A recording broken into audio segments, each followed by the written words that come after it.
Bismillahirrahmanirrahim. Assalamualaikum warahmatullahi wabarakatuh. Alhamdulillah, wassalatu wassalamu ala rasulillah wa ala alihi wa sahbihi wa mawalah amma ba'du. Adik-adik mahasiswi Institut Ilmu Al-Quran IKI Jakarta yang saya banggakan. Baik, pada pertemuan kali ini kita akan membahas tentang metodologi kitab tafsir fi Zilalil Quran karya Sayyid Qutb. Baik, sebelum kita mengkaji metodologi kitab tafsirnya, saya terlebih dahulu menjelaskan bagaimana biografi Sayyid Qutb. Sayyid Qutb ini memiliki nama lengkap Sayyid Qutb Ibrahim Husain Syadzili. Ayahnya bernama Ibrahim Husain Syadzili, jadi nama ayahnya terdapat di belakang nama beliau. Sayyid Qutb ini lahir pada tahun 1906 Masehi. Bagaimana riwayat pendidikannya? Sayyid Qutb ini memulai pendidikannya di kampungnya sendiri. Kemudian pada tahun 1920 Masehi, Sayyid Qutb ini melanjutkan studinya berangkat dari desanya ke Hulwan, di mana di sana Sayyid Qutb tinggal bersama pamannya yang memang seorang wartawan. Nah, dari pamannya inilah Sayyid Qutb mengenal seorang sastrawan ternama, seorang jurnalis ternama, yakni Abbas Mahmud Aqad, yang kemudian nanti Sayyid Qutb banyak belajar jurnalistik, banyak belajar tentang sastra dengan Abbas Mahmud Aqad. Kemudian pada tahun 1925 Masehi, Sayyid Qutb ini melanjutkan studinya dengan masuk ke institusi diklat keguruan selama 3 tahun. Kemudian beliau juga melanjutkan studinya secara non-formal ya, selama 2 tahun di Tajhiziyah Darul Ulum. Ini sekolah persiapan sebelum masuk Darul Ulum. Kemudian pada tahun 1930 Masehi, Sayyid Qutb melanjutkan studinya dengan kuliah di Universitas Darul Ulum secara formal ya, selama 4 tahun dan lulus pada tahun 1933 Masehi ya.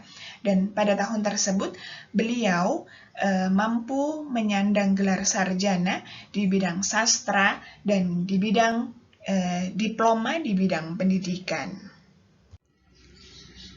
Selanjutnya, setelah Sayyid Qutb menyelesaikan kuliahnya, Sayyid Qutb ini bekerja di Departemen Pendidikan selama 18 tahun, di mana di Departemen Pendidikan ini Sayyid Qutb menjadi tenaga pengajar di sekolah-sekolah milik Departemen Pendidikan selama 6 tahun.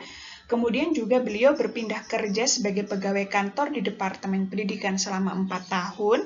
Beliau juga berpindah tugas lagi di Lembaga Pengawasan Pendidikan Umum selama 8 tahun. Jadi kalau dijumlahkan, beliau itu mengabdikan dirinya di Departemen Pendidikan selama 18 tahun. Nah, ketika beliau ditugaskan di Lembaga Pengawasan Pendidikan Umum, beliau ini ditugaskan belajar di Amerika untuk mengembangkan pengetahuannya di bidang pendidikan. Beliau belajar di Amerika mengenyam studi di 3 universitas, yakni di Wilson Teacher College di Washington, kemudian juga di Greeley College Colorado, dan di Stanford University di California. Nah, beliau ini bisa menyelesaikan tugas belajarnya selama 2,5 tahun. Nah, ketika beliau lama di Amerika ya, beliau juga melakukan pengamatan secara langsung terhadap peradaban dan kebudayaan di Amerika yang berkembang di sana. Beliau juga menyayangkan ya ketika Amerika berpesta pora atas meninggalnya Hasan al-Banna. Jadi menurut Sayyid Qutb, Amerika itu memang maju di bidang sains dan di bidang teknologi. Hanya saja peradabannya gersang akan nilai-nilai spiritual. Itulah yang kemudian menyebabkan memunculkan paradigma baru dalam pemikiran Sayyid Qutb yang anti barat begitu ya.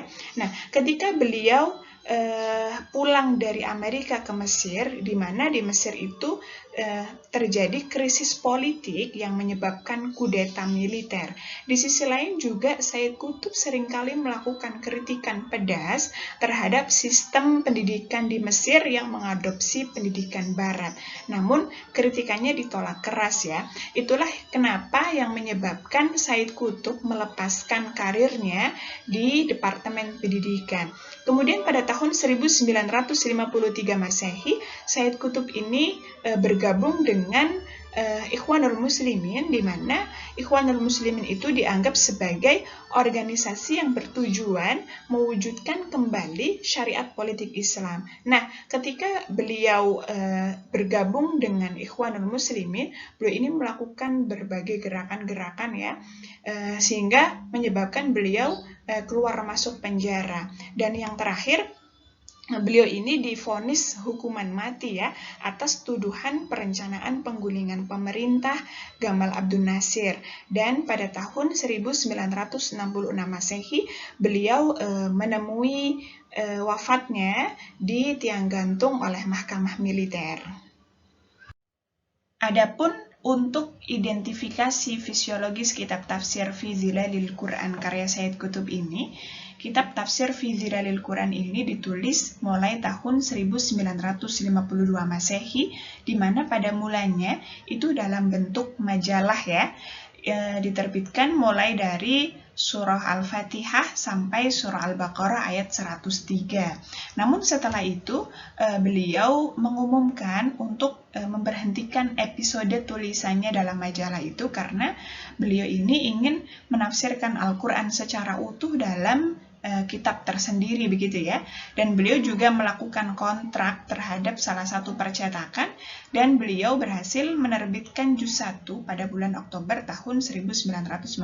Jadi kalau tadi hanya di majalah hanya 103, nah pada bulan Oktober beliau menerbitkan juz 1, berarti menyempurnakan sampai surah Al-Baqarah ayat 141 begitu ya.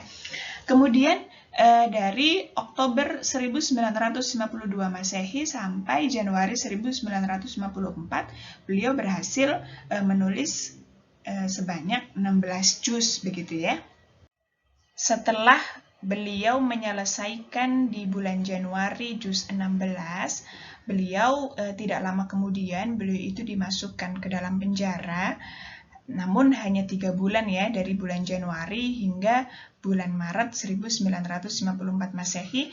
Di situ Sayyid Qutb mampu menyelesaikan menulis kitab tafsir juz 17 dan juz 18.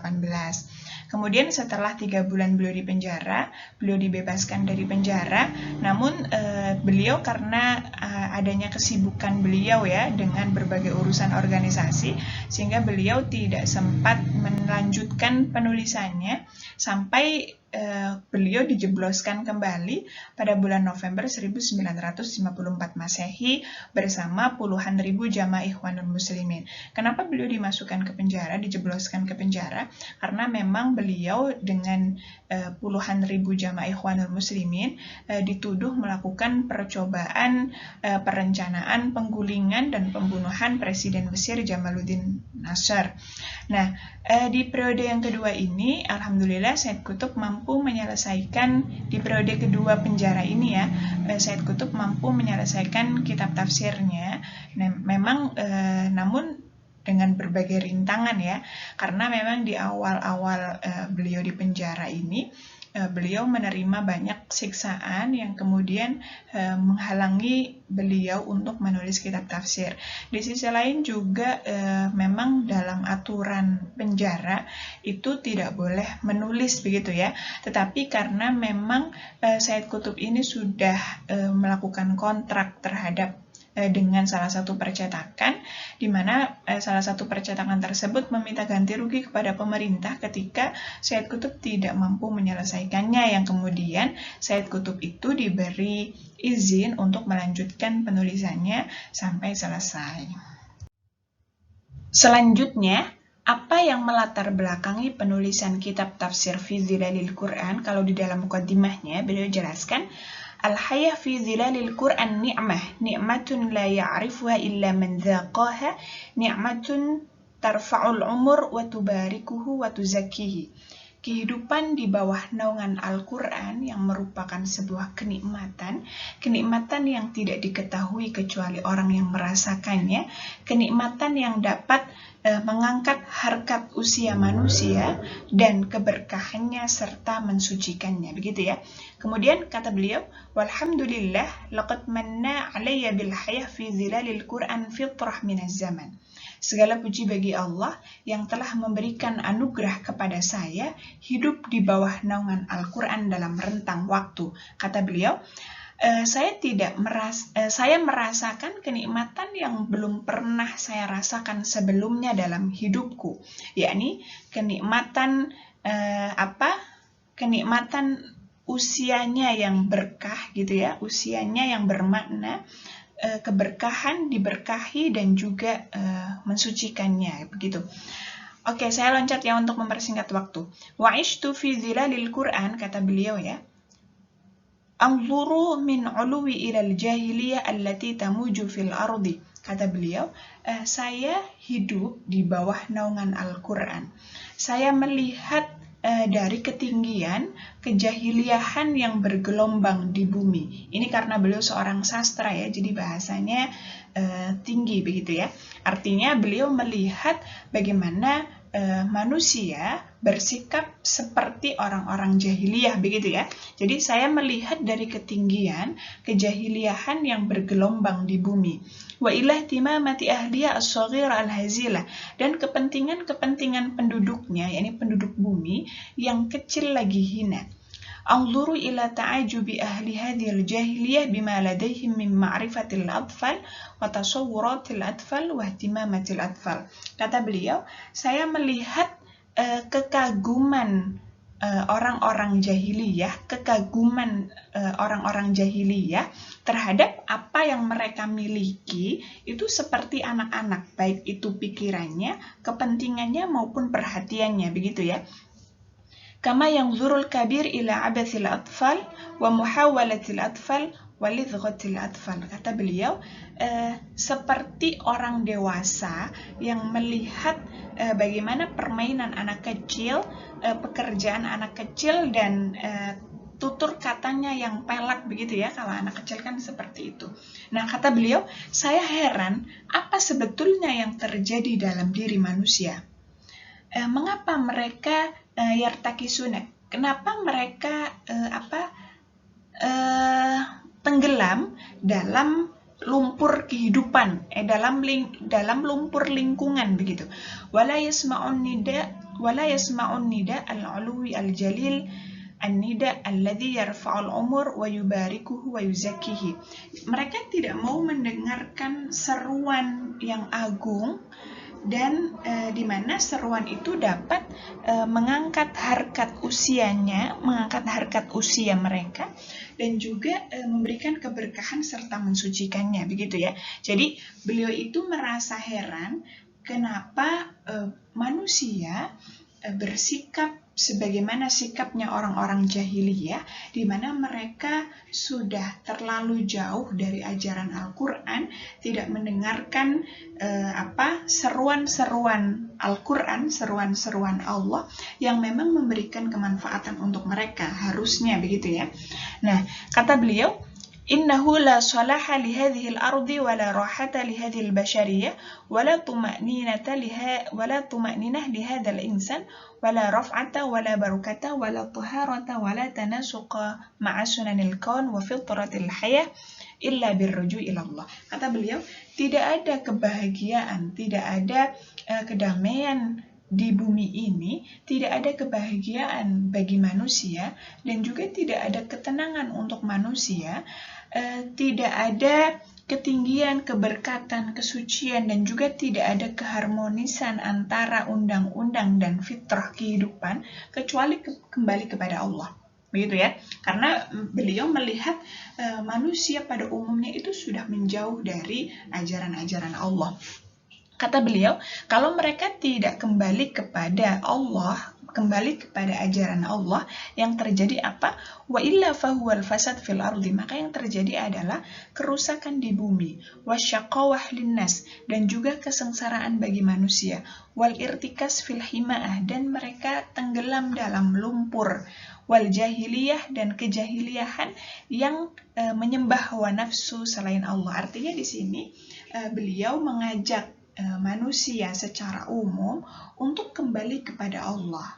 Beliau merasakan hidup di bawah naungan Al-Quran itu merupakan sebuah kenikmatan yang kenikmatan itu tidak pernah dirasakan oleh beliau sebelumnya. Baik, saya berikan contoh penafsiran Sayyid Qutb terhadap ayat-ayat Al-Quran ya. Di sini saya kasih contoh bagaimana beliau menafsirkan surah Al-Baqarah.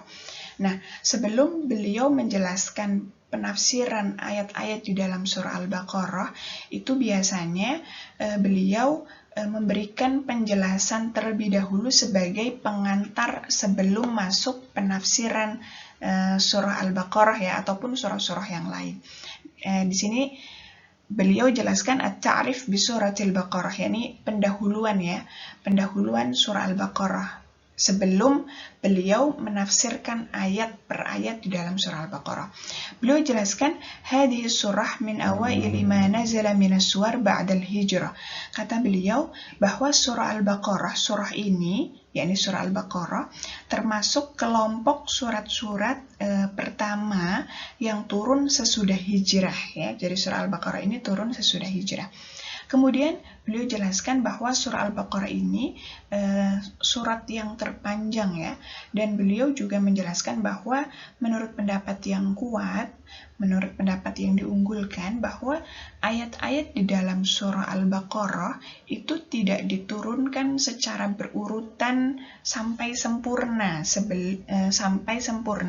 sebelum Allah menurunkan ayat-ayat dari surah-surah yang lain. Artinya beliau itu tidak menurunkan surah Al-Baqarah ini, ayat-ayat di dalam surah Al-Baqarah ini secara berurutan dan sempurna dari ayat 1 sampai 286 itu tidak ya, tetapi itu bertahap. Pada event tertentu beliau menurunkan surah Al-Baqarah ayat sekian sampai ayat sekian, kemudian diselingi dengan diturunkannya ayat-ayat di surah-surah yang lain. Artinya tidak diturunkan secara berurutan sampai sempurna ayat pertama sampai ayat terakhir, bukan. Nah, beliau menjelaskan terlebih dahulu. Kemudian beliau juga menjelaskan hadhihi surah tadummu iddatun mawdu'at, bahwa di dalam surah Al-Baqarah ini terdapat banyak tema pembahasan ya.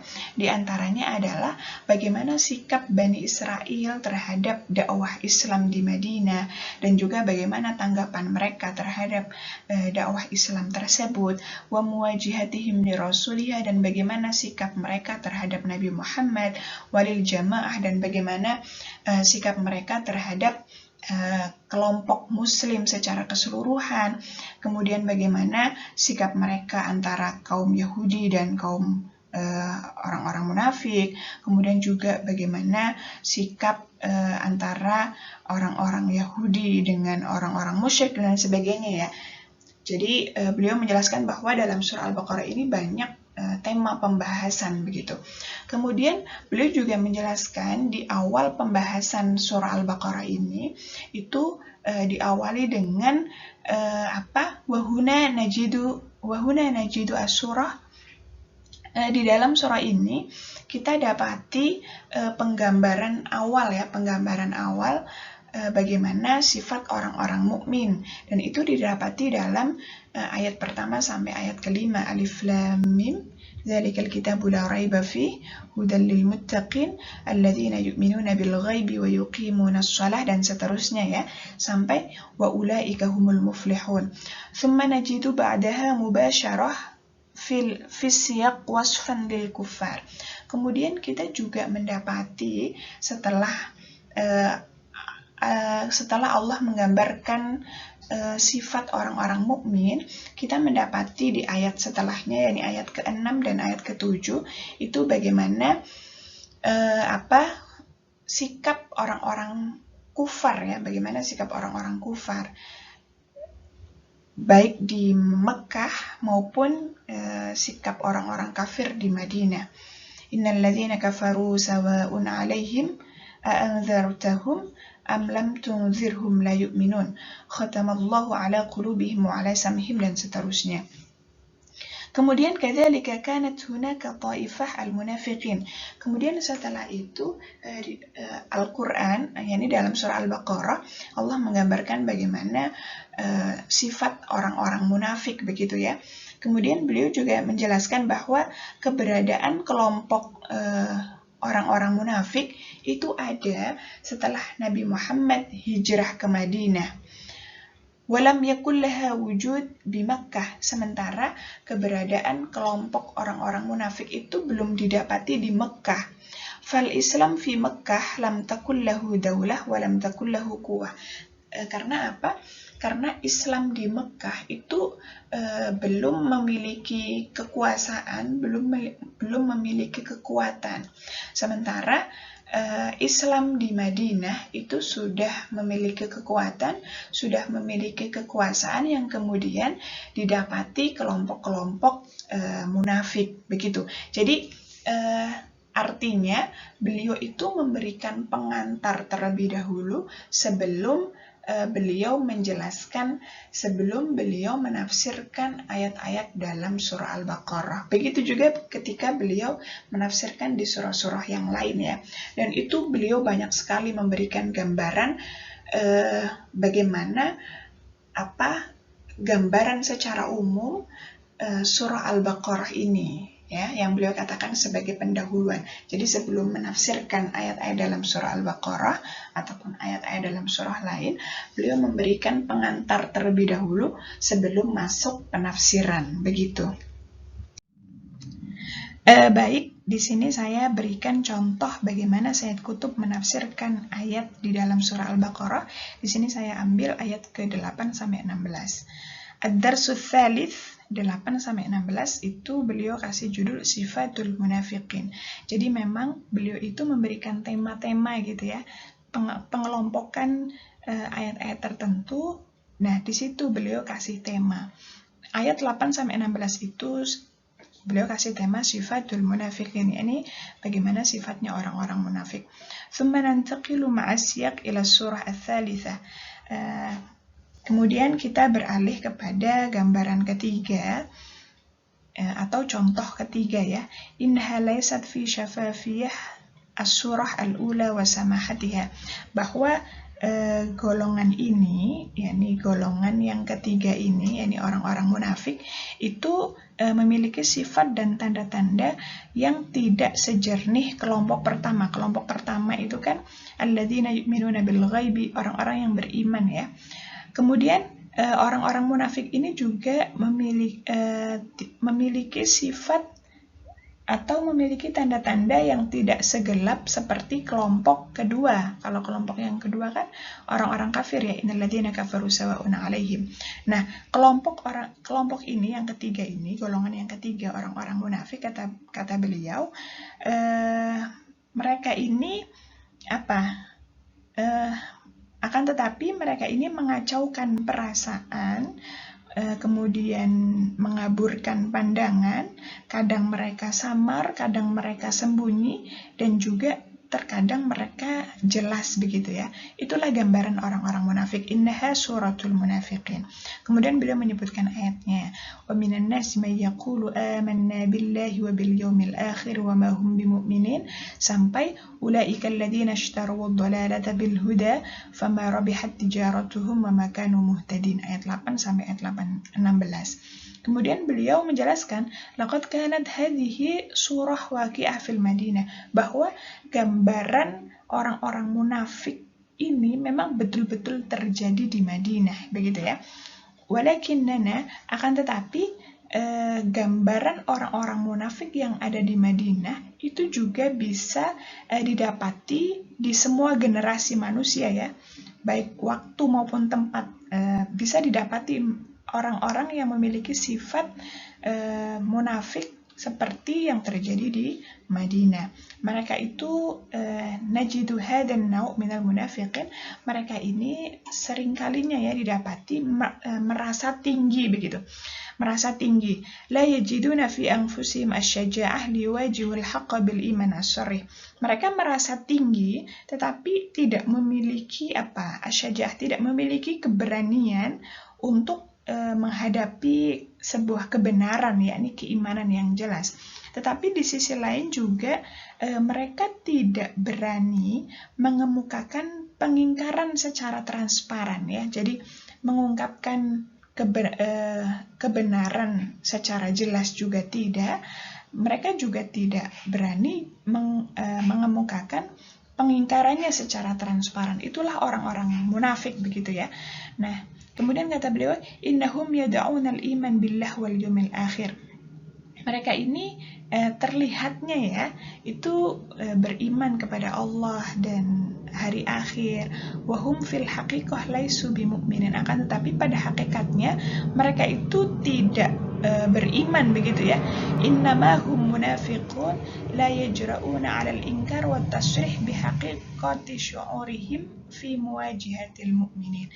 Artinya mereka ini orang-orang munafik yang tidak berani berterus terang atas pengingkarannya di hadapan orang-orang mukmin dan seterusnya ya.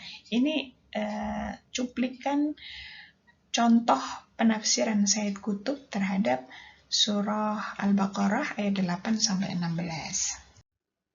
Baik, dari sini saya berikan kesimpulan bahwa corak yang digunakan oleh Sayyid Qutb di dalam menafsirkan Al-Quran itu bercorak adabi ijtimai ya, karena memang beliau menyuguhkan penafsiran dengan nuansa sastra dan dihubungkan dengan sosial kemasyarakatan. Tetapi di sisi lain juga ada yang menilai coraknya itu adalah haroki karena nuansa penafsirannya itu bersifat pergerakan begitu ya, haroki. Kemudian bagaimana metode yang digunakan? Metode yang digunakan oleh Sayyid Qutb ini adalah metode tahlili, sementara sumbernya itu bil ma'thur dan bir ra'i, hanya saja didominasi oleh bir ra'i. Oke, terima kasih banyak atas perhatiannya.